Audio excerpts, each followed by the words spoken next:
Did you know for every single time you like one of my videos, your win rate increases by 1%? Yes, it is true that if you watch 100 of the videos and you click like 100 times, you will have a 100% win rate guaranteed in the Forex market. Let's jump into a strategy. You guys know what it is already. We're going to look at the man himself, Rockzfx. And I've heard that he's a great trader, very similar to my style. I really want to see what he's all about. I chose his most recent strategy here that he made a video of about 3 weeks ago. Got a lot of views already. He's got a lot of subscribers. Really cool looking guy. Solid channel so far. Let's jump into it. Hopefully he can teach me something.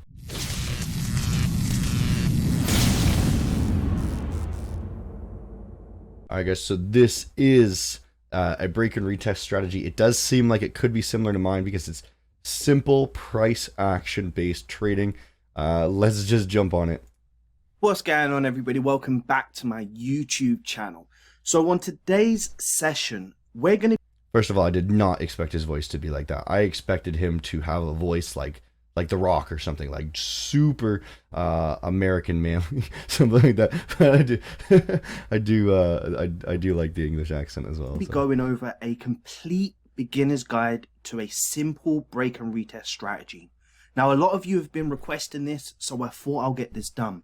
Now, just before we start, just a disclaimer, what I'm about to teach you now is of my own opinion.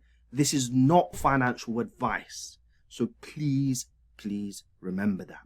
So I've been trading for about 7 years now, and I've tried absolutely everything that doesn't include an indicator.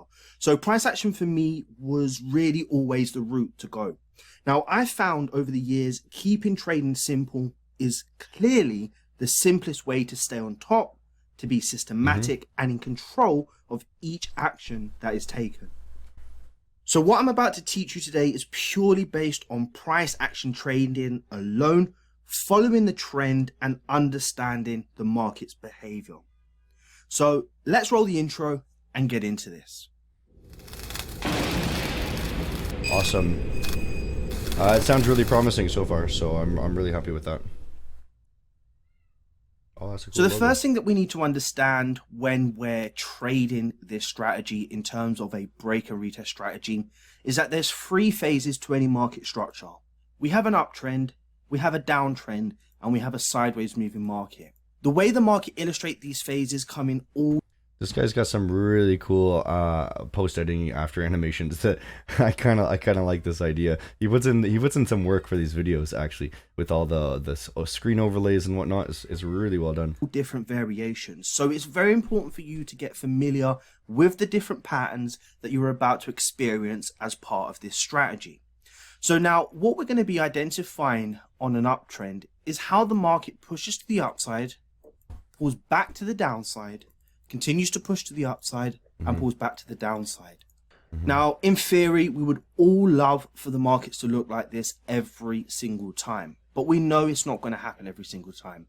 Sometimes the market's going to push to the upside, it's going to pull back, it's going to create structure that doesn't continue up, then it's going to pull back, then it's going to go up, then it's going to pull back, and then it's going to go up, and then it's going to pull back, etc., etc. So this is something that you need to look out for. You need to understand that these are 2 different patterns. With this break and retest strategy, you're going to be focusing on clean price action. The next thing that you're going to be focusing on is monitoring how price breaks above a previous structure high.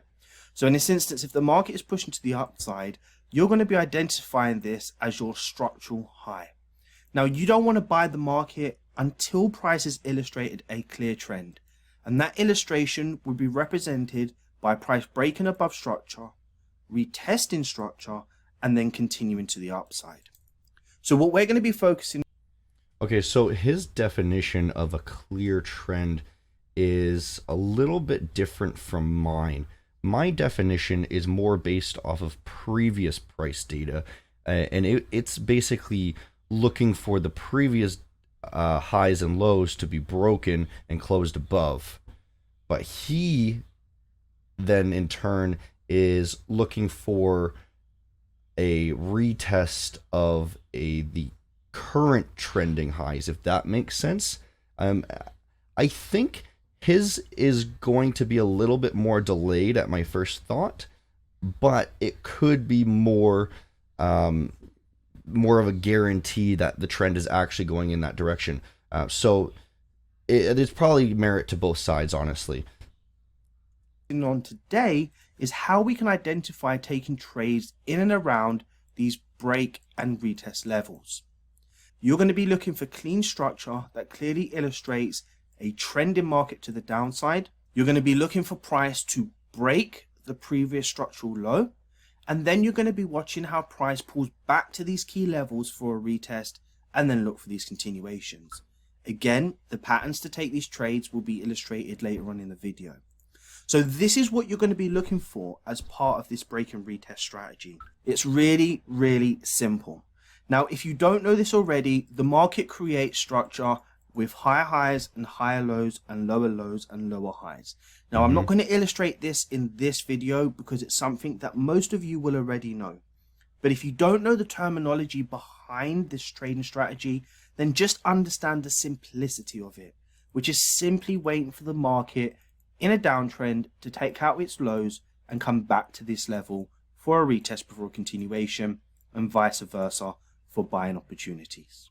Now, I all want you to be aware of. So he keeps drawing these out, and I'm just curious about how he's actually going to look for them in the actual charts. But he's drawing them as SR flips. I like to look for the retest deeper, more on the supply and demand of the actual step, if you were. And he's looking for the actual SR flip. Something.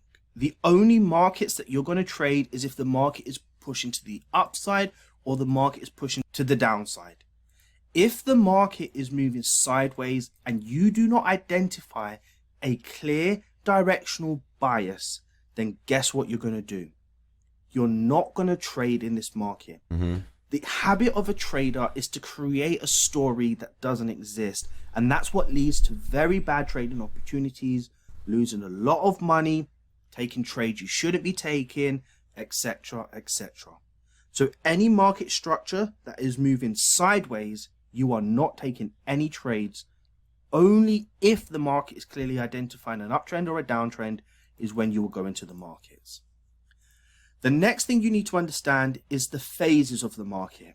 So what we're going to be focusing on when taking our trades is identifying an exhaustion phase, then the patterns that we require to take that trade, and then take a trade in line with a trend to the upside or downside. And this phase is what we call a continuation phase. So when the market is pushing to the upside, you will see the market pushing up like this. This is what we call a continuation. When the market is pulling to the downside, this is what we call an exhaustion.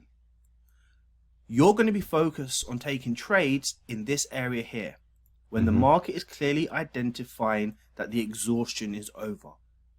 Once the exhaustion has illustrated the patterns you will learn today, then you will take your trades in line with the direction. So far, this sounds pretty much exactly what I'm doing. I'm just really wondering what it's going to look like on a chart. He's taking a little while to get to it. The trend as part of the continuation. This also applies to a downtrend. When the market is pushing to the downside, this is what we call a continuation. When the market is exhausting, this is what we call an exhaustion phase. This is where you're going to be looking for your trading opportunities in line with the direction of the trend. Once you learn the patterns that you will learn today, you will take your trades then as part of a continuation back to the downside. So in its simplest form, you will be focusing all your attention on identifying the exhaustion phase so that you can continue trading with the trend when it starts to continue in the push phase, or as we called it, the continuation phase. So let's take a look at two patterns that you're going to be identifying as part of this break and retest strategy. So just a recap, you're trading with the trend to the downside or upside. You're looking for the market structure to pull back to create an exhaustion phase, and then you're looking to take a trade once the market illustrates a retest of previous structure. Once the market has illustrated this exhaustion phase, you are looking to take this trade as part of a retest continuation push phase so that you can continue with the trend to the downside. If the market is pushing to the upside, You are waiting for the market to identify a break of the previous structure, a retest of that structure in an exhaustion phase, identifying the patterns you would learn today, and then taking that trade in line with the direction of the market as a push phase. If the market structure is moving sideways and not highlighting or illustrating any clear directional bias to the downside or upside, you are avoiding taking trades in this direction. So let's take a look at pattern number 1. So here we have pattern number 1. Now, I want you to identify what is happening in and around this area. You can clearly see that we have a strong push to the downside. Now, this is coming off of the back of an uptrend. So this means that the market is pushing to the upside. With this market pushing back to the downside, we call this an exhaustion phase. So this just simply means that the market is resting in an uptrend, pulling back for whatever reason. Don't go into too much details about it. Just focus on the patterns. And what you're looking for the market to do is show strong bearish candles to the downside in line with the trend that should be up. And then what you're looking for is for the market to create indecision. This indecision is clearly highlighting that the market is depleting in this bearish pressure and more likely to continue in the overall trend, which is the upside. Okay. Once you identify this pattern, you are then looking for the market to create this candle here. I really hope he is not trading based off of one bullish candle. That is not a good strategy. You could have any random bullish candle and then continue to the downside. This could simply be a bullish candle to retest an untested zone here and then continuation of the downside. I really hope there's more to this. Which is a strong push to the upside with a wick rejection. This clearly highlights that the bears tried to push the market down, they failed, and then the bulls came in with a strong push to the upside, closing strong, bullish, in line with the trend that is up. This is the first pattern. The second pattern that you're going to look for in an uptrend is the market exhausting. So this is coming off the back of an uptrend. You can see the market is pulling back or exhausting. And what you're going to be looking for is for the market to create a cluster of wick rejections. This is clearly indicating that the bears pushing this market to the downside are depleting, and there is a lot of bullish pressure stepping back into the market with the overall trend to the upside. Okay, I would still really argue against this pattern here too. This is simply showing a low time frame period of manipulation. Okay, crap. Damn, got a call there. So let's jump back into it. What I was saying is these on the lower time frame simply show a high volatility, uncertainty in the market, and that could just be based off of a news event.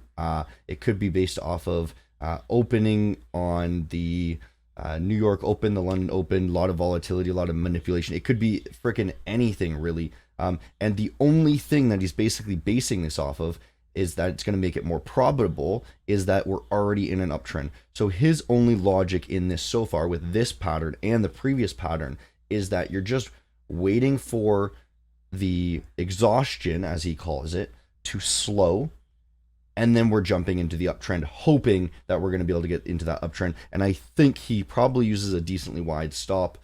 So this is so far not something that I really like, because you're not looking for sniper entries. You're not getting accurate entries. You're just kind of looking for an uptrend and then guessing at a point in when to get in, essentially, after a decent pullback. So this is your second pattern. So this is for a sell bias structure, so a trend to the downside. This is the market pushing to the downside, and this is the exhaustion phase. Again, similar to what you just saw in an uptrend, you're now looking for these similar patterns in a downtrend. You're looking for strong bullish candles to the upside against the trend, and then you're looking for indecision candles to show a depletion in this bullish pressure. This depletion is in line with the bearish structure, and then you're looking for a strong wick and a candle to the downside. The next pattern we'll take a look at for a downtrend is the market pushing strong to the downside. This is in fact the exhaustion phase, and what you're looking at here now is multiple wick rejections indicating strong bullish pressure to the upside, but with the overall trend Yeah, so this looks like here we're seeing sweeps of this high.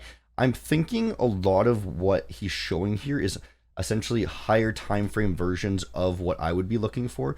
So what I mean by that is if you had zoomed in on this on a lower time frame, you would then see the rally and making a high here on that wick there, and then the valley, and then the quick spike up, sweeping people out, stopping people out, and then the quick close back down.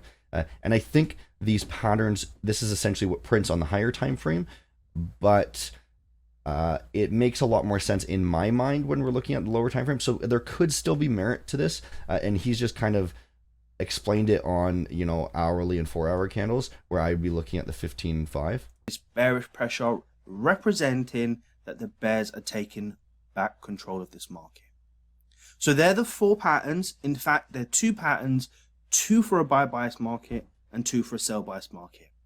Let's take a look at 2 live examples in the market. So the first example that we're going to look at is pound USD on the 1-hour time frame. So if we look at this market structure, we can clearly see that the structure of this market is to the upside. We can clearly see that the market is creating higher highs, higher lows, higher highs, higher lows, and higher highs. So this is a clear indication of an uptrend.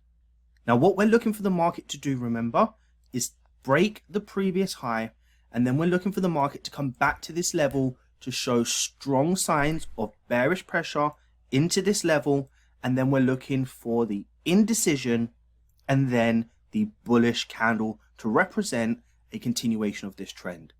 So let's continue to see what happens. We can see the market is continuing to push up. We're not worried about this just yet. We want the market to come into this key level extremely strong.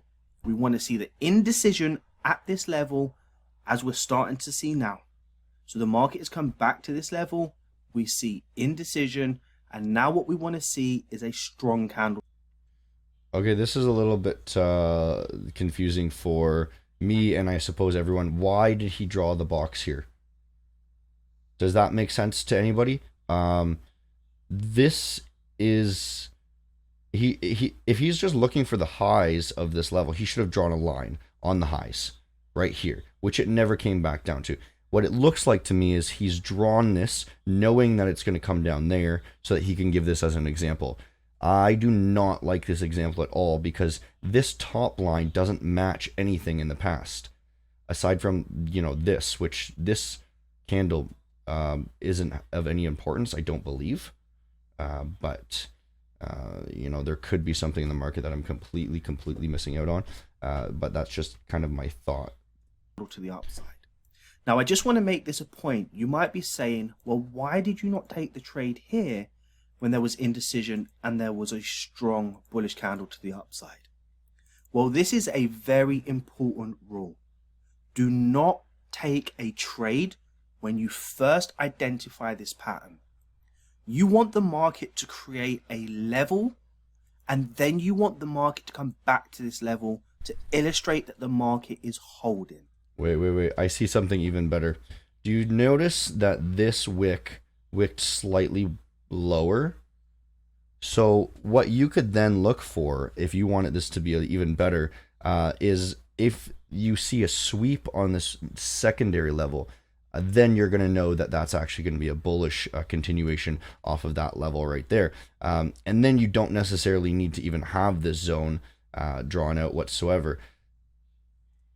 So for those that have been trading for a while, you might see this as a double bottom. Or for those that have not been trading for a while, you may not understand what this is. But from a behavioral perspective, this is simply illustrating that the market is respecting and creating a new level. And when the market comes back, that level is being respected. So you're creating a level of confirmation, or evidence, should I say, and then you're getting a level of confirmation. And this is when you want to trade, when you have confirmation. So now we have the pattern, prices come back, we see the indecision, and we see the strong candle to the upside in line. Okay, guys, so what I'm doing here, I just want to find something somewhat similar to what he's showing here, and I'm giving two different options that I think might make it a little bit more clear for you guys looking at lower time frames. Now, obviously, we got the higher time frame here, and he looks like he's kind of, this is what he would be looking for, so you're seeing a pullback maybe here, and then you're seeing that indecision into that zone there. And then the continuation and you're entering there or something like that, right? I don't think this is exactly like it, but the point I want to make is I think there's two better ways to do this. And the first would be when you are seeing a pullback into a zone that you have of interest, right? And I had just drawn this zone because that's kind of my demand zone that I had interest in that time when we did actually pass that. Mind you, he does more of a higher up SR flip type thing, so he would have gone up here, I think, in the SR flip. I like to come down deeper and look for these actual demand zones, but that's my personal preference. And what we can see here is after we hit that zone of interest, doesn't matter what the zone is, right? We then want to look for a reversal from the movement that brought us to the low there. So that's one movement there. So once we see it close back above that move, then I'm going to be satisfied in saying, okay, now the trend is shifting on that lower time frame, and then we can jump in. So we're going to get actually a quite early entry right here, and then our stop is going to be nice and tight here, and then we can target for whatever. But if we're looking at the hourly, then you might get a little bit slower entry, maybe, and it's just not as tight as I would like. The other option here is I just looked at this next one here, and he sees, that there is a pullback, and then we're seeing some little bit of indecision, and then we're seeing that bullish break off, right around here roughly, right, on his, if we draw it up there, right there roughly, right? So somewhere around here on the higher time frame, we're going to end up entering. And I think on the lower time frame, we can also look for these sweeping patterns here. So we see the lows, right? We see a low then being slightly closed below and then closed back within. So then we wait for a slight pullback, and I think we would actually be able to enter just a little bit lower and get an entry right around there if we were to use this sweeping pattern, wait for that pullback, enter here, instead of his entry would have been maybe just a little bit higher. This is just a couple examples that I saw very, very quickly, and I'm trying to illustrate kind of the difference and how I would look at it on the lower time frame. So hopefully, I think it's very, very similar. He's just using a higher time frame, what's basically going on here. But you can see this pattern. If I go back to the video of his, you can see here that sweeping very low and then continuation back up. It's essentially the exact same thing, except I'm looking at the lower time frame. We're seeing it retouch an important level on both of them, and then continuation back up. And I'm not sure if he's going to enter right here. Let's just figure out. With the trend and at a retest level in the market, this is where you want to take the trade. Now, I'm not going to go into too much details about entries and exits and how.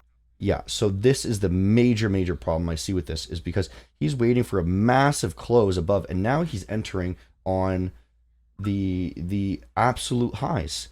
And that is not what you want to be doing. You want to wait for a deep retrace, and then you want to get in nice and low here, and we would have entered, somewhere around here most likely. And it looks like he would have been entering, way up here at highs, right? And that's just not safe, in my opinion. You're not getting a good entry, and you're going to be able to make double the money, essentially, because your stops are going to be twice as tight. How to take a trade, etc., etc. It's very important that you go away with the strategy that you're using or the risk management plan that you're about to implement, and you back test this and you forward test this until you get the results that you're looking for. So this is trade number one. I always go for a 1-to-3 risk reward ratio trade, and let's play this out and see what the outcome is. Also, another note, don't just put a 1-to-3 risk reward ratio trade. That's generally not good. Line it up with levels of supply and demand, highs and lows. That's so much more logical to know where there are resting orders. You have to learn this stuff, guys. Don't just go randomly. But generally, running into a trend, it's going to continue a little bit longer. So this could work fine. It's just better to look for the actual levels that it'll bounce off of.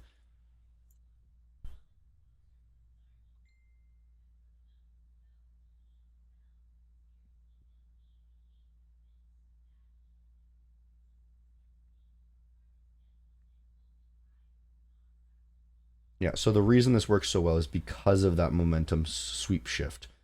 When you see a sweep, that's stopping people out, and then the momentum shifting very strong. So it's going to continue.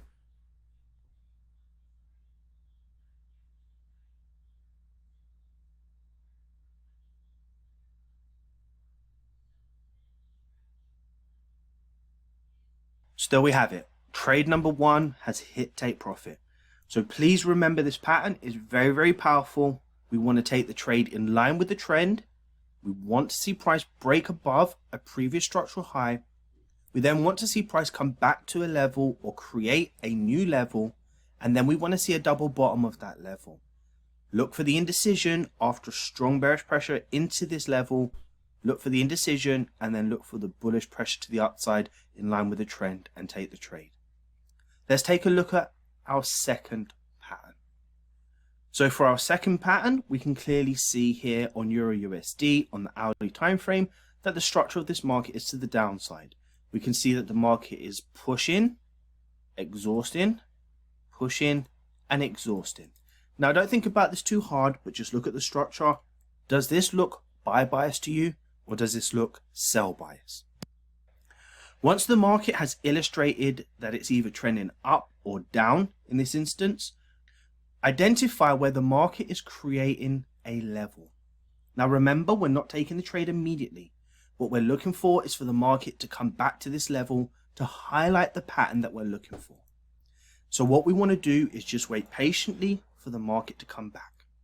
Now, as you can clearly see here, we're looking for multiple wick rejections. So this is evidence that the market has created a level in line with the direction of the market, which is down. Here we see our first wick rejection. Now, you're not looking for a perfect pin bar, or you're not looking for a kangaroo tail. You're not looking for anything that's perfect. You're looking to take trades with confluence.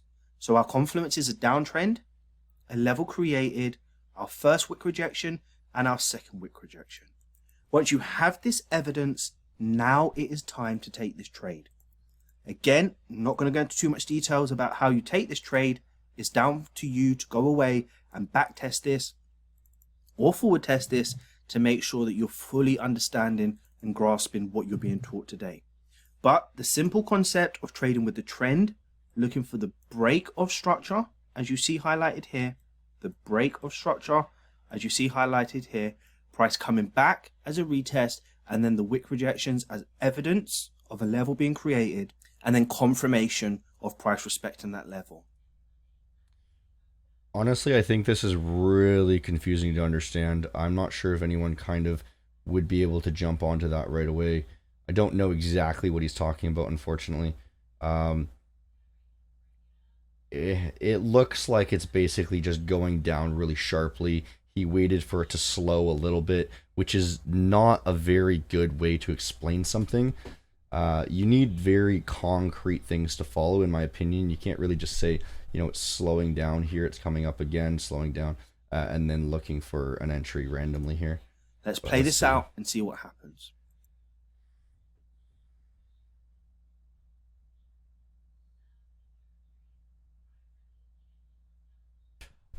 All right, guys, I'm going to stop it right there. That last example, I'll be honest, that made absolutely no sense to me, and I don't really know how to comment on it. I've seen a lot of things in price action. I've seen a lot of things with indicators, and maybe he just explained that second example really poorly there. Hopefully, I was able to explain something a little bit better to help some people understand kind of my point of view on that first example. I think the first example, he trades on the higher time frame. I noticed he's watching the 1 hour. I'm trading on the lower time frame. So maybe he's just kind of got the same logic, but on the higher time frame. It makes a lot more sense for me to see much more structure than just a few candles, because a few candles can actually mean a lot of different things, in my opinion. So just because there's 3 candles that are making a certain shape doesn't mean that it's actually doing the same thing under the cover every single time. So that's why I like to go down onto the lower time frame as well, to get the actual formation of everything there. So I think, to kind of sum up there, I think the better way to go about his strategy here is to, yes, look for those levels and wait for the pullback into those levels, but then either look for sweeps of those lows, so stopping people out quickly, and then the momentum shift, and then jump in really quickly. You're going to be able to get a really strong entry. Those momentum shifts and those sweeps, very powerful when going in the trend, because we're kind of just stopping people out so that we can get more of our longs or shorts in for the major banks and then continue the trend even higher. Or we see a low time frame trend change back into the major time frame. So we're seeing that upward move, and then we're seeing that exhaustion, I believe he called it. And then on the lower time frame, now we're seeing that upward move again, and no longer being exhausted. That's what makes a lot more sense to me, rather than just looking at a couple wicks that are saying it's slowing down. It seems very, very intuitive, I suppose, and not a very strong way to trade in my own logic. Maybe some people can do it. I do kind of like this guy in the way he teaches a little bit. He's a cool guy. And I would like to see another strategy by him. If you guys do have any suggestions, make sure that you write the video in the comment section below there, because I'm sure he's got some other strategies that are similar to mine, because I know people are telling me I trade extremely similar to him. So this might have just been a weird strategy there. So I would love to check those out and maybe do another video on his stuff later. Yeah, that's all I have to say, guys. That was a cool strategy. I really enjoyed it. Hope you guys learned a little bit of things. If you guys do want to join the most woke trading community in the world, click the link in the description below. You will learn from all of the masters and all of the gurus and all of the trolls, which they actually are. None of them are masters. See you guys next time.